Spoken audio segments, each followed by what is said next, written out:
तो hi friends, welcome है आप सभी का। मेरा लैपटॉप का कैमरा क्वालिटी उतना सही नहीं है, ठीक है, जिस कारण आपको जो है मेरा फ़ोटो उतना क्लियरली विजिबल नहीं हो रहा है। बट जाने दीजिए, मेरी बातों को कैच कीजिएगा कि मैं क्या बोलने जा रहा हूँ। ठंडा का मौसम है, कंबल में देखिए हूँ, आप लोग भी होंगे, ठीक है। चलिए, तो अभी मैं क्लास शुरू करने वाला हूँ और इसमें मैं कराऊँगा कम्युनिकेशन इन प्रोफेशनल लाइफ। क्या कराऊँगा? कम्युनिकेशन इन प्रोफेशनल लाइफ का पार्ट 2, ठीक है। सेक पेपर। और इस बार जो पेपर है SKMU दुमका का कम्युनिकेशन इन प्रोफेशनल लाइफ, इसका जो पेपर है ये आपका ऑब्जेक्टिव फॉर्मेट में आएगा। किस फॉर्मेट में आएगा? ऑब्जेक्टिव। कितने क्वेश्चन आएंगे? 75 क्वेश्चन आएंगे, ओके। ऑब्जेक्टिव फॉर्मेट में पेपर होगा, 75 क्वेश्चन आएंगे। और अगर प्रत्येक क्वेश्चन 1 मार्क्स का रहा तो 75 क्वेश्चन आएंगे। अगर प्रत्येक क्वेश्चन 1.5 मार्क्स यानी कि 1.5 नंबर का अगर क्वेश्चन आएगा एक क्वेश्चन, तो ऐसे कंडीशन में 50 क्वेश्चन आएंगे, ठीक। समझ गए? टाइमिंग जो है ज़्यादा संभावना है कि 3 घंटा ही रहेगा, ओके, 3 ही घंटा रहेगा। तो अगर 1 नंबरिया क्वेश्चन आएगा तो 75 को आएगा, और अगर 1.5 नंबरिया क्वेश्चन आएगा तो 50 को आएगा, ठीक। 75 नंबर का ही एग्जाम होगा, ओके। क्वालिफाई करने के लिए आपको लाना होगा 30 मार्क्स, ठीक। और यह कम्युनिकेशन इन प्रोफेशनल लाइफ का पार्ट 2 है। कम्युनिकेशन मतलब होता है संचार, प्रोफेशनल लाइफ मतलब कि जो आपका ज़िंदगी होता है, कौन सा ज़िंदगी, जिसको हम लोग बोलते हैं औपचारिक, ठीक है, या फिर जो पेशेवर ज़िंदगी। तो पेशेवर ज़िंदगी में जब आप बातचीत करते हैं दूसरों से, तो किस तरह से बातचीत करते हैं, ये चीज़ आपको इस पेपर में पढ़ना है। पार्ट 1 इसका ऑलरेडी अपलोड है। पार्ट 2 इसमें मैं आपको प्रीवियस ईयर क्वेश्चन दिखाऊंगा जो SKMU दुमका में हो चुका है। बोलिएगा पिछले बार तो सब्जेक्टिव हुआ था। हाँ भाई, मुझे मालूम है सब्जेक्टिव हुआ था। उसमें 5 क्वेश्चन ऑब्जेक्टिव आए थे, ठीक है। और बाकी के जो क्वेश्चन थे उसको भी मैंने ऑब्जेक्टिव फॉर्मेट में रेडी किया है, एंड सेम उसी फॉर्मेट में 50 एक्स्ट्रा क्वेश्चन भी रेडी किए हैं। कुल मिला के इस वीडियो में हम लोग 70 क्वेश्चन कवर करने वाले हैं। कितने? 70 क्वेश्चन कवर करेंगे in this video, okay. Communication professional life का सारा PDF आपको ज्ञान सागर ऐप पे मिलेगा। ज्ञान सागर ऐप का लिंक इसी वीडियो का डिस्क्रिप्शन बॉक्स में है। मैं वीडियो के बीच में बता दूंगा ज्ञान सागर ऐप के बारे में। वहाँ पे मैं ऑलरेडी 250 क्वेश्चन से ज़्यादा क्वेश्चन अपलोड कर चुका हूँ, ठीक, केवल ऑब्जेक्टिव फॉर्मेट में कम्युनिकेशन इन प्रोफेशनल लाइफ का, ठीक। सेमेस्टर 3 में जाएंगे, SKMU का कोर्स लेंगे। सेमेस्टर 3 में जाएंगे, फिर जाएंगे आपका सेक पेपर में। सेक पेपर में बहुत सारा पेपर आएगा, digital education, Aadhaar, Sanskrit, IPR, communication in professional life, एक रहेगा स्पोकन इंग्लिश। तो जो भी आपका है कम्युनिकेशन इन प्रोफेशनल लाइफ, उस पर क्लिक करेंगे। नोट्स में जाएंगे। नोट्स में आपको 4 गो या 5 गो सेट है, 5 सेट है शायद, या 4 सेट है, ठीक है। उसके बाद लास्ट में PYQ मिलेगा, जो इसको मैं अभी अपलोड कर दूंगा। चलिए, अब फेस दिखाना बंद करते हैं और हम लोग क्वेश्चन आंसर करते हैं, ठीक है। तो ये पेपर और आपका ऐसी पेपर इस बार ऑब्जेक्टिव होगा। गांठ बांध के सुन लीजिए। वीडियो को लाइक कर दीजिएगा अगर मेहनत पसंद आए तो। मालूम है सभी दोस्त, मेरा जितना भी है यूनिवर्सिटी का सारा दोस्त गया है ट्रिप पे, ठीक है। और मैं यहाँ पे आप लोगों का क्लास ले रहा हूँ, उन लोग एंजॉय कर रहे हैं, बॉयज़ गर्ल्स एक साथ। एंजॉय किसको पसंद नहीं है? मुझे भी पसंद है, लेकिन क्या करूँ। मैं सोचता हूँ अगर जाऊँगा तो फिर भाई काम कौन करेगा, मतलब पढ़ाएगा कौन आप लोगों को। एग्ज़ाम भी है। दूसरी बात, मैं खर्चा करने से बहुत ज़्यादा डरता हूँ, ठीक है। तो मतलब फालतू की चीज़ों में ना पैसा इन्वेस्ट करना मुझे सही नहीं लगता है। चलिए देखते हैं, खैर वो सब अलग मैटर है, ठीक है। तो मेरा भी ज़्यादा एज नहीं है, 24 ईयर का हूँ यार, आप लोग के ही एज से थोड़ा सा ज़्यादा। तो देखिए, कम्युनिकेशन इन प्रोफेशनल लाइफ, ये 2025 का क्वेश्चन पेपर था, ठीक है, जो कि मार्च में हुआ था एग्ज़ाम SKMU दुमका की ओर से। चलिए देख लेते हैं। तो इस बार जो होने वाला है 23-27 सेशन का, अब बोलिएगा हम ही लोग का तो पेपर है। नहीं रे भाई, आप लोग का पेपर नहीं है, ठीक है। देखिए, सबसे पहले यहाँ पे 1 मार्क्स वाले क्वेश्चन का हम लोग आंसर करेंगे, ओके। तो देखते हैं, यहाँ पे क्वेश्चन है, इनमें से कौन सा सामाजिक माध्यम कहलाता है? सोशल मीडिया जिसको हम लोग बोलते हैं, which one is called social media. तो देखिए, सोशल मीडिया क्या है? ब्लॉग है? नहीं। ट्विटर है या फिर फेसबुक है? तो ट्विटर और फेसबुक तो सोशल मीडिया है। ब्लॉग को भी हम लोग सोशल मीडिया बोल सकते हैं, लेकिन उतना सुटेबल नहीं है। लेकिन यहाँ पे एक ऑप्शन है इनमें से सभी, तो हम लोग मारेंगे इनमें से सभी, all of these, okay. Facebook, Twitter, Instagram, ये सब सोशल मीडिया का एग्जाम्पल है, ओके। यहाँ पे टोटल जो है जितने क्वेश्चन है सबको मैं पहले दिखा देता हूँ। टोटल, अरे सॉरी, 10 क्वेश्चन है यार ऑब्जेक्टिव फॉर्मेट में, ठीक है। 10 क्वेश्चन है उसके बाद यहाँ पे देखिए 5 मार्क्स वाले क्वेश्चन थे। हालांकि इस बार आपका जो है कैसा क्वेश्चन आएगा, इस बार आपका ऑब्जेक्टिव आएगा। ठीक है, तो ये मैं सबको ऑब्जेक्टिव फॉर्मेट में ही आंसर कर दिया हूँ। ओके, चलिए देखते हैं। तो पहला क्वेश्चन था, इनमें से कौन सामाजिक माध्यम है, यानी कि which one is called social media. English Hindi दोनों में लिखा गया है, तो इनमें से सभी ऑप्शन होगा। ठीक, उसमें देख लिए हैं। फिर क्वेश्चन है हमारा यहाँ पे कि पोस्टर डिजाइनिंग में निम्न में से किसका उपयोग नहीं किया जाता है। जब हम लोग पोस्टर का डिजाइन करते हैं तो किसका उपयोग नहीं करते हैं, MS एक्सेल का उपयोग नहीं करते हैं। बाकी किसका किसका उपयोग करते हैं, तो हम लोग देख लेते हैं। देखिए, पोस्टर मतलब थंबनेल समझ लीजिए ना, तो कैनवा एक ऐप होता है, प्ले स्टोर में मिल जाएगा। इसका भी हम लोग, इससे भी थंबनेल बनाते हैं, पोस्टर बनाते हैं। MS वर्ड से भी हम लोग बनाते हैं। ठीक, MS word, Microsoft word. MS Excel से केवल डेटा तैयार होता है, जैसे कि आपका मार्कशीट जो बनता है, ठीक है, वो एक्सेल से बनता है। कोरल से भी हम लोग जो है ना थंबनेल वगैरह बना सकते हैं। तो MS वर्ड हो गया, कोरल हो गया, पावर पॉइंट हो गया, कैनवा हो गया, इन सब से बना सकते हैं, लेकिन MS एक्सेल से नहीं बना सकते हैं। MS एक्सेल में क्या होता है, इस तरह से जाल जैसा होता है। ओके, जाल जैसा रहता है इस तरह से, और इसमें हम लोग केवल जो है डेटा वाला काम करते हैं, जिसमें आंकड़ा होता है। ठीक है, समझ गए, बिल्कुल। आगे बढ़ते हैं। चलिए, नेक्स्ट क्वेश्चन यहाँ पे है कि प्रेरणादायक भाषण डैश के द्वारा दिया जाता है। इंग्लिश में मोटिवेशनल टॉक डिलीवर्ड बाय, तो किसके द्वारा डिलीवर्ड किया जाता है, मोटिवेशनल स्पीकर के द्वारा। ठीक है, option 1 is the right answer, motivational speaker. Now next question that is network शिष्टाचार क्या है। नेटवर्क शिष्टाचार एटिक्वेट इज कॉल्ड, तो नेटवर्क एटिक्वेट किसको कहते हैं, तो यहाँ पे 4 ऑप्शंस है। ठीक, देखिए, ये आपको ना थोड़ा सा इसमें सब्जेक्टिव होता है ना तो मज़ा आ जाता है, लेकिन ऑब्जेक्टिव कर दिया है तो थोड़ा सा मतलब क्या बताएं, कुछ कुछ वर्ड समझ में नहीं आएगा। ये आपका नेटिकेट्स, ये क्या होता है, नेटिकेट्स। तो देखिए, चैनल के माध्यम से जब हम लोग किसी काम को करते हैं तो उसको नेटिकेट्स कहेंगे सिंपल लैंग्वेज में। नेक्स्ट अगला है, पेशेवर का वह सभा जहां कार्य से संबंधित चर्चा की जाती है डैश है। ठीक है, चर्चा की जाती है, सफलताओं को माना जाता है डैश कहलाता है, क्या कहलाता है।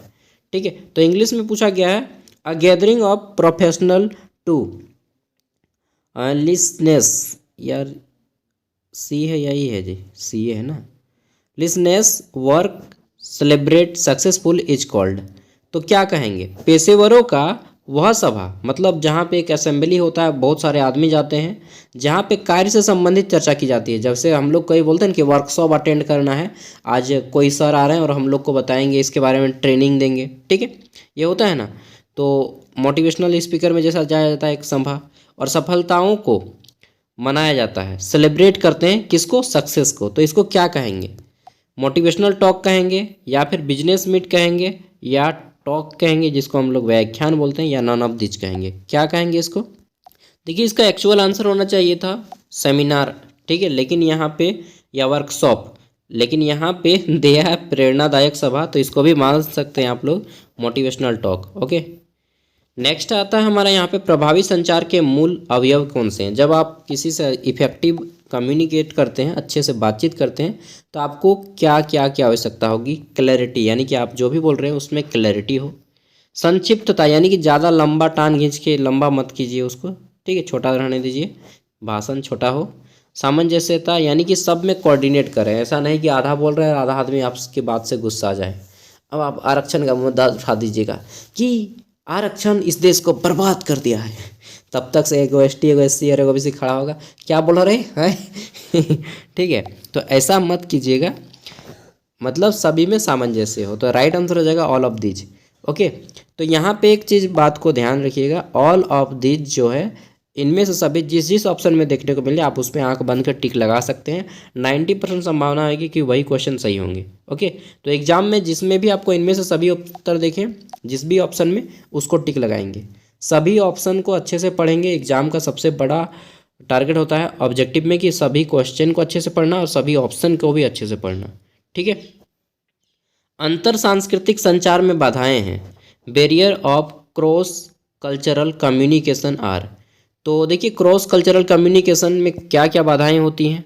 ठीक, क्रॉस कल्चरल में जैसे कि गलतफहमी होती है या मनोवृत्ति होती है या गलत व्याख्यान होता है। तो अभी मैंने बताया कि भाई इनमें से सभी जहाँ देखने को मिले ना, इसको आंख बंद करके गले लगा लो, ठीक है। चलो, जैसे कि बोलता है ना कि सरकारी दूल्हा जहाँ भी देखे ना, आंख बंद करके उसके गले लगा लो। तो आंख बंद करके नहीं, ये आंख बंद खुला करके लीजिएगा, क्योंकि कई बार जो है ना सरकारी दूल्हा भी धोखा देता है, ठीक है। तो माँ बाप को ख़ास तौर पे पुराने ज़माने के लोगों को गवर्नमेंट सर्विस बहुत ज़्यादा पसंद है, ठीक है। बाप रे, सरकारी नौकरी कर रहा है और दुल्हा, ऐसा बोलते हैं ना।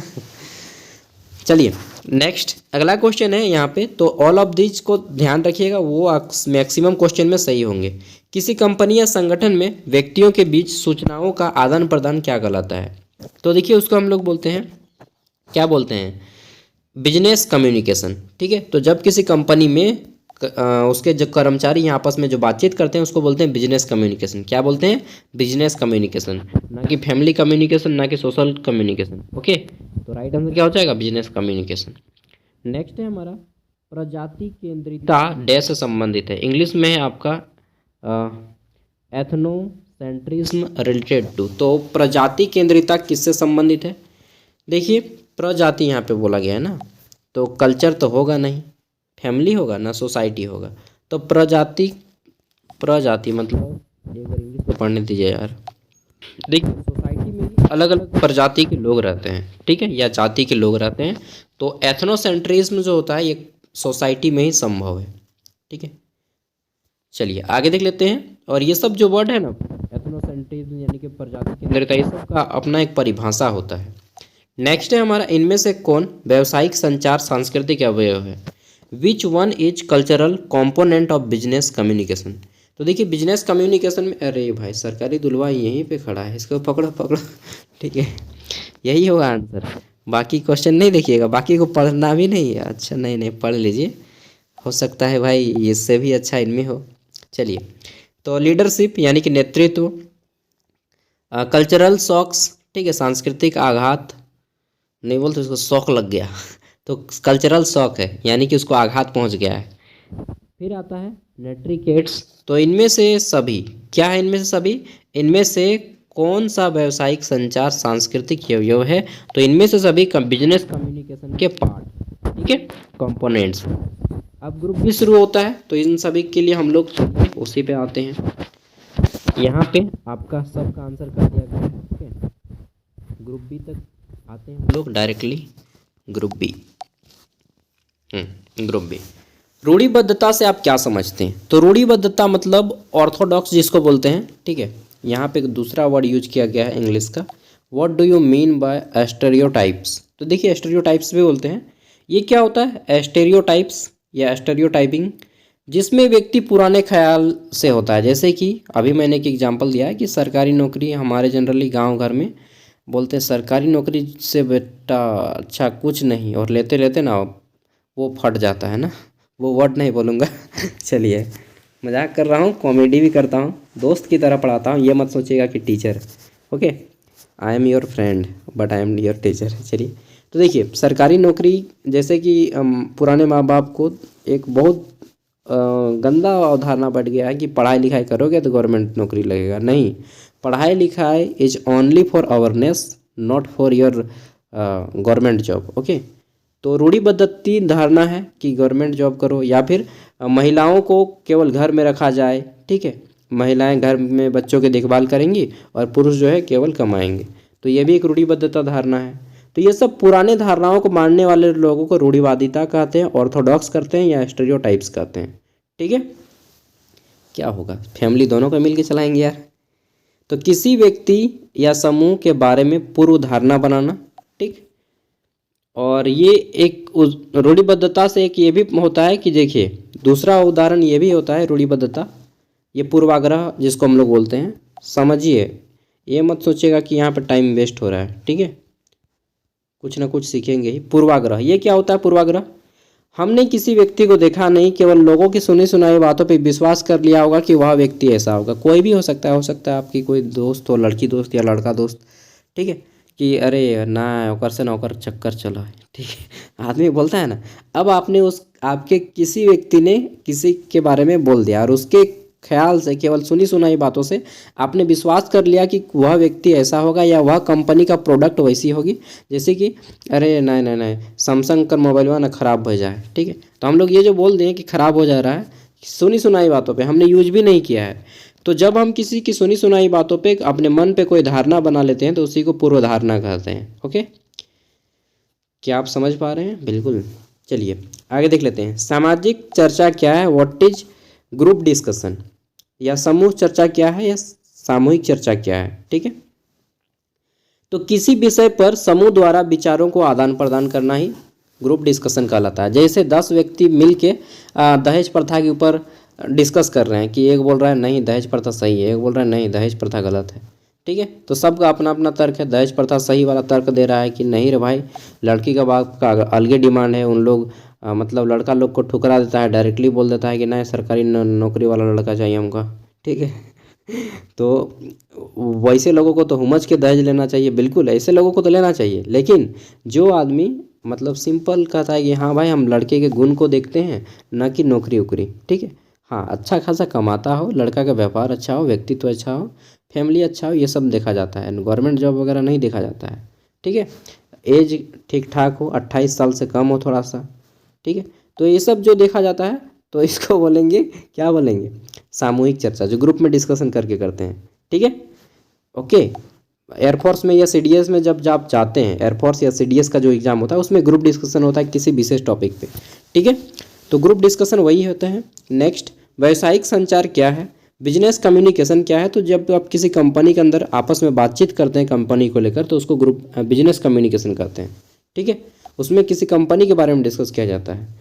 तो व्यवसाय से संबंधित सूचना या औपचारिक आदान प्रदान को बिजनेस कम्युनिकेशन कहते हैं।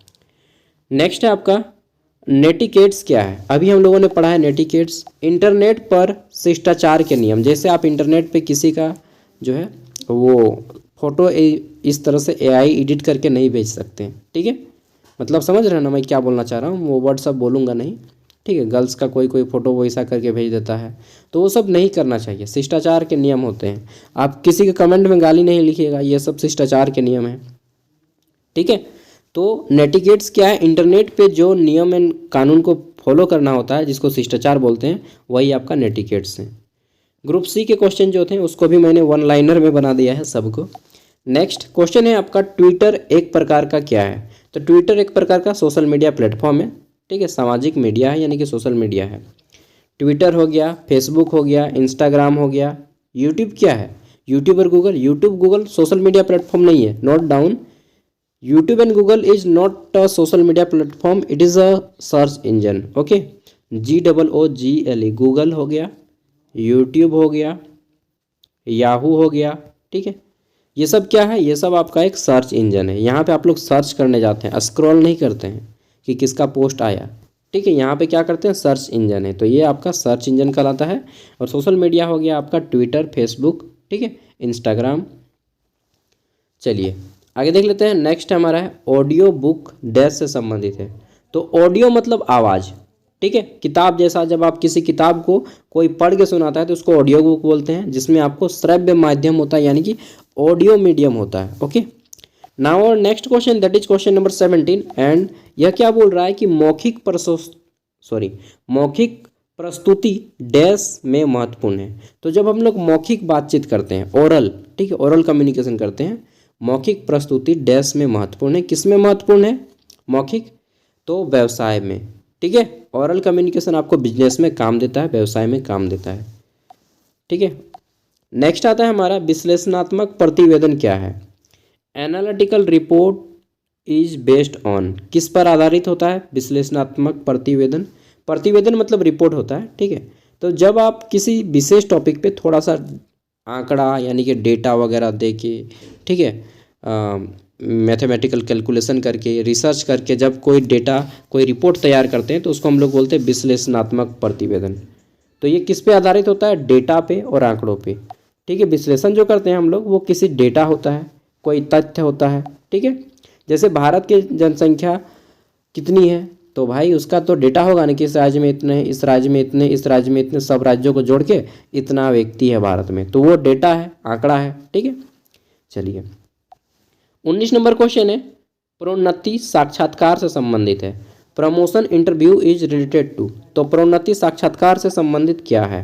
ठीक है, promotion interview is related to, प्रोन्नति को हम लोग प्रमोशन भी बोल सकते हैं, पदोन्नति भी बोलेंगे। ठीक है, तो प्रोन्नति साक्षात्कार प्रमोशन से संबंधित है। सपोज दैट, ठीक है, मान के चलिए मैं असिस्टेंट प्रोफेसर हूँ। ठीक है, असिस्टेंट प्रोफेसर हूँ, नहीं हूँ, अभी बन जाऊँगा असिस्टेंट प्रोफेसर हूँ। ठीक है, मैंने 5 साल काम किया अच्छे से अपने यूनिवर्सिटी में। ठीक, यूनिवर्सिटी में 5 साल काम करने के बाद मेरा जो है प्रमोशन होना है। जनरली 5 से 6 साल में प्रमोशन होता है असिस्टेंट प्रोफेसर का, और ये बनते हैं एसोसिएट प्रोफेसर। असिस्टेंट के बाद क्या बोलते हैं? Associate professor. तो जब एसोसिएट प्रोफेसर बनेंगे उससे पहले एक कमेटी बैठेगी और कमेटी जांच पड़ताल करेगी कि इस व्यक्ति का कैरेक्टर कैसा है, ये पता कीजिए। चाहे सपोज दैट आप 2 स्टार ऑफिसर है, 2 स्टार ऑफिसर मतलब 2 स्टार मतलब सब इंस्पेक्टर, जिसके पट्टी में, पुलिस के जिस पट्टी में 2 स्टार रहेगा मतलब वो सब इंस्पेक्टर है, जिसको हम लोग दारोगा बोलते हैं। ठीक, एक और रहेगा तो असिस्टेंट सब इंस्पेक्टर, और 3 गो रहेगा तो इंस्पेक्टर। तो जब आप दारोगा के रूप में 7 साल काम करते हैं, ठीक है, तो आपको जो है इंस्पेक्टर बनाया जाता है, 3 स्टार लग जाता है आपकी वर्दी में। तो 3 स्टार जब लग जाता है आप इंस्पेक्टर बनते हैं।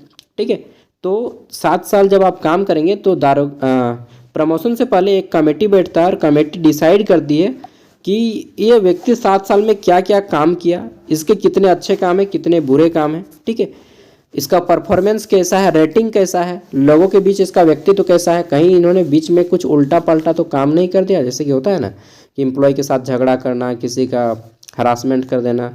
मैं वो नहीं बोलना चाहता हूँ ये वर्ड। ठीक है, तो ये हरासमेंट कर देता है, कोई कोई अपने एम्प्लॉय को ही धुन देता है। ठीक है, तो वो सब चेक किया जाता है, तब आपको प्रमोशन मिलता है। इसी को पदोन्नति साक्षात्कार बोलते हैं। ओके, देखिए मैं एक्सप्लेन कर रहा हूँ अच्छे से, आप लोग समझ पा रहे होंगे। और बहुत सारी चीज़ जो आपको शायद यूट्यूब में बताएंगे बहुत कम लोग, वही सारी चीज़ मैं बता रहा हूँ। ठीक है, अंदर की बातें। नेक्स्ट, सामाजिक मीडिया में सहायक होता है। तो सोशल मीडिया हेल्प करता है किसमें? संचार और सूचना में। जैसे कि पोस्ट जब आप कोई करते हैं तो लोगों तक सूचना पहुंचाने का काम करता है, तो संचार और सूचना में मदद करता है। आपको एग्जाम में क्वेश्चन हिंदी इंग्लिश दोनों भाषा में आएगा और 4 ऑप्शन दिए जाएंगे। ठीक है, हिंदी इंग्लिश दोनों में आएगा, 4 ऑप्शन दिए जाएंगे। अब चलिए मैं एक्स्ट्रा 50 क्वेश्चन करवाता हूँ, बट उससे पहले मैं जो है आपको थोड़ा सा ज्ञान सागर ऐप के बारे में बताऊँगा। Okay, so this is our Gyan Sagar app. ये हमारा ज्ञान सागर ऐप है, हमारा आपका सबका। ठीक है, इस ऐप को इंस्टॉल कर लेना है। लिंक इसी वीडियो के डिस्क्रिप्शन बॉक्स में मिल जाएगा, और प्ले स्टोर में भी सर्च कीजिएगा ज्ञान सागर तो आपको मिल जाएगा। चैनल के नाम पे ही रखा गया है इसका नाम, ज्ञान सागर। ओके, और सर्च करेंगे आपको मिल जाएगा। इसके बाद क्या करना है दोस्तों, आपको इंस्टॉल कर लेना है। इंस्टॉल कर लेंगे, क्रिएट एन अकाउंट पे क्लिक करेंगे। यहाँ पे क्रिएट एन अकाउंट पे, इस पर तो आपका नाम और फ़ोन नंबर मांगा जाएगा। फ़ोन नंबर नाम दे दीजिएंगे, आपका OTP आएगा और आप इस ऐप पर लॉगिन हो जाएंगे। आपका अकाउंट बन जाएगा ऐप पे। ठीक है, लॉगिन होने के बाद आपका इस तरह से ऐप खुल जाएगा। ठीक है, इसको ऊपर उठाना है, यहाँ पे आना है ऑल कोर्स में। ऑल कोर्स में आएंगे, ये व्हाट्सएप ग्रुप है, जुड़ जाएंगे व्हाट्सएप ग्रुप से, अपडेट मिलते रहता है। अब इसको क्या करना है, थोड़ा सा ऊपर उठाना है। देखिए इस तरह से बाय नाउ का ऑप्शन आएगा, आपका SKMU दुमका का कोर्स लेना है। ठीक है, तो कहाँ गया जी, अच्छा नीचे में रांची यूनिवर्सिटी के जस्ट नीचे में SKMU दुमका का कोर्स मिलेगा। इस तरह से 60 रुपया पेमेंट करना होगा, उस कर दीजिएगा और फिर आपका ऐप ओपन हो जाएगा। ठीक है, चलिए, और ये आपका 4 साल तक फ्री हो जाएगा। मतलब अभी आप खरीद ले रहे हैं तो सेमेस्टर 4, 5, 6, 7, 8 सब फ्री। मतलब 60 रुपया में 4 साल तक सभी पेपर का नोट्स मिलेगा। ऐसा नहीं कि केवल सेमेस्टर 3 का ले रहा हूँ, नहीं, सेमेस्टर 4, 5, 6, 7, 8 सब फ्री हो जाएगा। ओके, 60 रुपये कितना बड़ा चीज़ है यार छोटा सा अमाउंट है। कोई लड़की मांगेगी तो बोलेगा 60 रुपया ले लो तुरंत।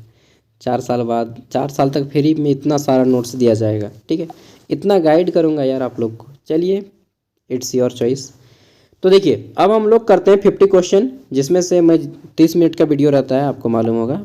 तो 30 मिनट तक चलते हैं, उसके बाद वीडियो को ऑफ करेंगे। ओके यार, मुझे ना आज क्या बोलते हैं 13 तारीख है ना, तिल खिचड़ी है, कल मकर संक्रांति है। मछली खाने का मन कर रहा है, लेकिन क्या करूं, रांची में हूँ। माँ बोली कि घर आ जाओ रे। चलिए छोड़िए, देखते हैं ऑनलाइन ऑर्डर करेंगे। 50 रुपया ले लेगा एगो पीस का। चलिए देख लेते हैं। तो यहाँ पे संचार की प्रक्रिया, communication in the process of, ठीक है। तो संचार की प्रक्रिया कैसी होती है, सूचना के आदान प्रदान के लिए होती है, ठीक है। चलिए आगे देख लेते हैं नेक्स्ट क्वेश्चन। ऐप में पूरा 250 क्वेश्चन करवाया गया और 4 ऑप्शन दिए गए हैं ऐप में, ठीक है। सबका नोट्स डाउनलोड कर लीजिएगा। और देखिए कभी कभी सब एड्स जितना भी आपका नोट्स है ना, सब डाउनलोड करके रख लीजिएगा। डाउनलोड हो जाएगा, तीर का निशान आएगा। नोट्स जब क्लिक करेंगे तो यहाँ पे बगल में आपको एक तीर का निशान देखने को मिलेगा नीचे में, इस जगह पे, ठीक है। इस तीर के निशान पे क्लिक करेंगे तो डाउनलोड हो जाएगा। और डाउनलोड करके रख लीजिएगा, अपना आराम से ऑफलाइन पढ़ते रहिएगा, ठीक है। व्यावसायिक संचार मुख्य रूप से डैश पर केंद्रित होता है। तो व्यावसायिक संचार मुख्य रूप से संगठनात्मक उद्देश्यों से प्रेरित होता है, मतलब कि जो ऑर्गेनाइजेशन का जो भी एम रहता है, ठीक है। निम्न में से कौन औपचारिक संचार है, ठीक है। औपचारिक मतलब फॉर्मल। तो कार्यालय पत्र यानी कि ऑफिस का जितना भी रिपोर्ट होता है वह क्या होता है आपका, औपचारिक संचार होता है, ठीक है। औपचारिक मतलब फॉर्मेलिटीज़, जहाँ पे बहुत सारा नियम कानून होता है, ठीक है। चलिए हम लोग नहीं बोलते हैं यार ज़्यादा फॉर्मेलिटी मत बनाओ, समझे, दोस्त के साथ, कि ज़्यादा नियम कानून मत रखो। Next, oral communication include. तो ओरल मतलब मौखिक संचार, किससे जुड़ा होता है ओरल कम्युनिकेशन, ओरल मतलब मौखिक। तो मौखिक संचार जो है भाषण और चर्चा से जुड़ा हुआ आता है। दोस्त लोग को बोलते हैं ना ज़्यादा भाषण ना दे, समझ ले। चलिए, तो ओरल कम्युनिकेशन भाषण होता है, मतलब जब बहुत ज़्यादा बोलने लगता है ना तो उसको बोलते हैं बहुत ज़्यादा भांज रहा है, ठेठ भाषा में। नेक्स्ट है लिखित संचार, डेस्क के लिए उपयोगी होती है। तो लिखित संचार जो होता है अस्थायी रिकॉर्डिंग के लिए उपयोगी होती है, ओके। नेक्स्ट है प्रेषक को डैश भी कहा जाता है। तो प्रेषक यानी कि जो सेंडर होता है, sender is also known as संप्रेषक, ठीक है। प्रेषक को किससे जाना जाता है, संप्रेषक के नाम से भी जाना जाता है। नेक्स्ट है प्राप्तकर्ता वह व्यक्ति होता है जो, यानी कि जो रिसीवर। देखिए जब आप बातचीत करते हैं किसी व्यक्ति से, सपोज दैट ये मैं हूँ, ये आप हैं, ठीक है। हम लोगों के बीच जो बातचीत होती है, ठीक, अरे भाई हाथ तो नहीं दिया, अच्छा ये हाथ है। तो ये 3 चीज़ यहाँ पे आता है। पहला हम बोलेंगे, ठीक है, क्या करेंगे, बोलेंगे। तो हम हो गए सेंडर, किसके जरिए बोल रहे हैं, तो यूट्यूब, इंटरनेट या कुछ ना कुछ मीडियम होगा, सोशल मीडिया या फिर हवा में बोलेंगे, ठीक है, कुछ ना कुछ मीडियम होगा, माध्यम होगा। तो हम बोलें, ठीक, एक माध्यम के जरिए। माध्यम अभी हमारा सोशल मीडिया हो सकता है, न्यूज़पेपर हो सकता है, पेपर हो, लिख के दीजिएगा तो, ठीक है। तो एक होता है सेंडर, एक होता है रिसीवर। ये आप हो गए जो रिसीव कर रहे हैं, हम क्या कर रहे हैं, सेंड कर रहे हैं, अपने शब्दों को सेंड कर रहे हैं और आप रिसीव कर रहे हैं। तो सेंडर, रिसीवर, ठीक है। और बीच में जो आता है जिसके जरिए हम बातचीत कर रहे हैं, जिसको बोलते हैं चैनल। क्या बोलते हैं इसको, चैनल। यूट्यूब चैनल नहीं हो सकता है, हवा भी हमारा चैनल हो, हवा के माध्यम से जब बात करते हैं, ठीक है। तो प्राप्तकर्ता वह व्यक्ति होता है जो, यानी कि जो रिसीवर होता है वह व्यक्ति होता है जो संदेश को प्राप्त करता है। कैन यू अंडरस्टैंड, क्या आप समझ पा रहे हैं, बिल्कुल, ठीक है, समझ पा रहे होंगे यार, उम्मीद करता हूँ। नेक्स्ट है प्रतिक्रिया संचार डैश को दर्शाती है। प्रतिक्रिया यानी कि फीडबैक, जैसे कि हम बोलते हैं ना कि कुछ भी डाउट हो तो कमेंट में लिख दीजिए। तो कमेंट में जो लिखिएगा वही प्रतिक्रिया है, जिसको इंग्लिश में फीडबैक बोलते हैं। तो प्रतिक्रिया संचार क्या बनाती है, प्रभावी बनाती है संचार को, यानी कि इफेक्टिव बनाता है। जैसे कि आपने हमें डाउट्स पूछा, ठीक है, कि सर ये चीज़ हमें जानना है, तो हमने बता दिया, फिर तो वो क्या हुआ, हमारे बातचीत को पूरा कर रहा है, यानी कि इफेक्टिव बना रहा है, ठीक है, कारगर। नेक्स्ट है संचार में शोर का अर्थ क्या है। संचार जब हम लोग बातचीत करते हैं तो उसमें हम लोग बोलते हैं जैसे कि बाहर में कुछ हल्ला सुनाई दे रहा है तो वो शोर है, बाधा, ठीक है। तो संचार में जो बाधाएं होती है बातचीत करने के दौरान, जो बीच में कोई टोक देता है, चाहे कुछ भी, जैसे कभी टेक्निकल इशू के कारण भी हमारा अच्छा से बातचीत नहीं सुनाई देता है, गिज गिज गिज गिज चलने लगता है, नेट कमजोरी, तो कोई पीछे से बोल दिया, ये सब बाधा है, संचार की बाधाएं हैं। बाधा एक तरह की नहीं होता है, टेक्निकल भी हो सकता है, ठीक है, नॉन टेक्निकल भी हो सकता है। अस्पष्टता की कमी डैश उत्पन्न करती है। तो गलत फहमी उत्पन्न कर देती है अस्पष्टता की कमी, ठीक है। स्पष्ट रूप से नहीं बोलिएगा तो गलतफहमी उत्पन्न हो जाती है, ओके। बहुत सारे वर्ड्स हैं जिसमें आपको गलतफहमी उत्पन्न हो सकता है अगर आप रॉन्ग वर्ड का यूज करेंगे तो। नेक्स्ट आता है हमारा यहाँ पे नेटिकेट्स का संबंध किससे है? तो इंटरनेट पे जो भी हमारे रूल्स गाइडेंस होते हैं, ठीक है, नियम कानून होता है जो इंटरनेट पे, उसी को नेटिकेट्स कहा जाता है। इस तरह से दोस्तों टोटल जो है यहाँ पे 50 क्वेश्चन का आंसर किया गया है, ठीक है। अगला क्वेश्चन है, मैं 30 मिनट का वीडियो रिकॉर्ड करता हूँ, ठीक है।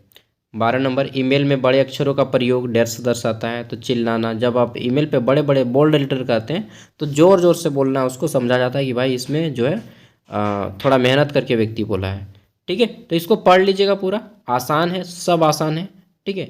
हिंदी पढ़िएगा, नहीं समझ में आता है इंग्लिश पढ़िए। एग्जाम में भी क्वेश्चन हिंदी इंग्लिश दोनों भाषा में आएगा, ऐसा उम्मीद है।